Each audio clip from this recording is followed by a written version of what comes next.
So, okay, meron pa pala dito nga white rabbit. Diba yung mga pakapanahon natin na white rabbit ito. Ayan, white rabbit ito guys.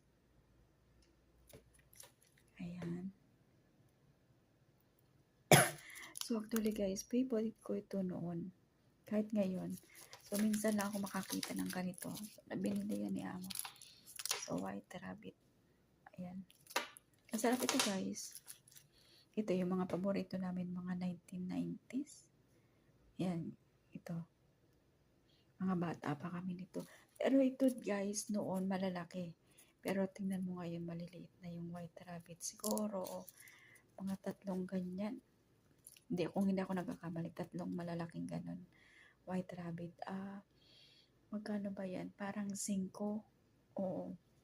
Parang walang 25 lang yun nata noon. Di ko lang